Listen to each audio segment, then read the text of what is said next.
Global एंटरप्राइजेसमध्ये आपले स्वागत आहे. जर तुम्हाला नवीन ITI म्हणजे औद्योगिक प्रशिक्षण संस्था सुरू करायचा असेल तर हा व्हिडिओ तुमच्यासाठी महत्त्वाचा आहे.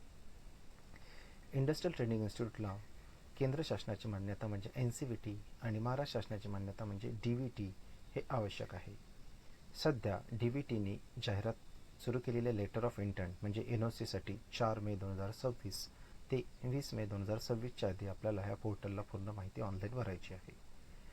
2018च्या नॉर्मनुसार स्टेट गव्हर्नमेंट 2018च्या नॉर्मनुसार चेक करणार आहे. त्यानुसार 4 ट्रेडला 1 एकर 7 गुंठे जमीन लागणार आहे आणि केंद्र शासन 2024च्या नॉर्मनुसार चेक करणार आहे. त्यामध्ये जर सिंगल फ्लोअर असेल तर 0.7 एकर, डबल फ्लोअर असेल तर 0.52 एकर आणि 3 फ्लोअर असतील तर 0.45 एकर ही जागा 4 ट्रेडसाठी आवश्यक आहे.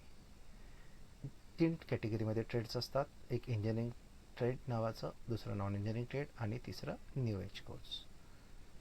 जनरली फी स्ट्रक्चर जे इंजिनिअरिंग ट्रेड कॅटेगरीमधले जे ट्रेड असतात त्यांची 30,000 रुपये ट्युशन फी आहे, तर नॉन इंजिनिअरिंग ट्रेडची फीज ही 25,000 रुपये आहे. इंजिनिअरिंग ट्रेडची फीज ही स्कॉलरशिप मार्फत संस्थेला वापसही मिळू शकतं. त्याची स्कॉलरशिप 23,040 ते 28,800 पालकांच्या उत्पन्नानुसार व्हॅरी होते. तसंच नॉन इंजिनिअरिंग ट्रेडची फीज ही स्कॉलरशिप ही 19,200 ते 24,000 ही गव्हर्नमेंटकडनं कॅन्डिडेटला किंवा इन्स्टिट्यूटला मिळून जातं.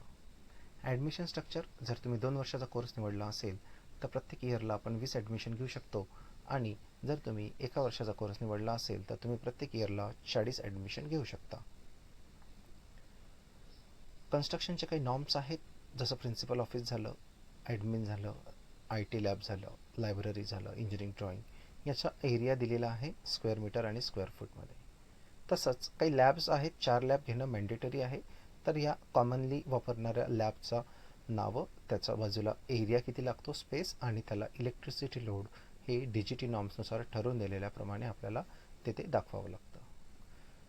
इन्कम जर आपण विचार केला की 100 विद्यार्थी जर भेटत आहेत तर अप्रॉक्सिमेटली 25 ते 30 लाख रुपये आपल्याला पहिल्या इयरला मिळतील, दुसऱ्या इयरला 25 ते 30 लाख, असं जवळपास 55 ते 60 लाख रुपये आपल्याला पहिल्या 2 वर्षामध्ये विद्यार्थ्यांकडून मिळू शकतात.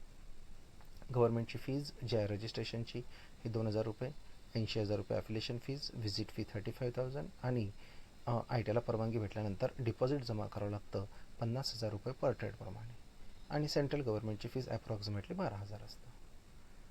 ॲज अ कन्सल्टंट आम्ही तुम्हाला स्टेट गव्हर्नमेंट आणि सेंट्रल गव्हर्नमेंटला रजिस्ट्रेशन करून देतो. नियमाप्रमाणे बांधकामास काय लागतं ते सांगतो, स्टाफ काय लागतं, मशिनरी काय लागतात आणि तुम्हाला ट्रेनिंग देतो, जेणेकरून तुम्ही ITI कॉलेज तुमच्या चांगल्या प्रकारे सुरळीत चालू शकता.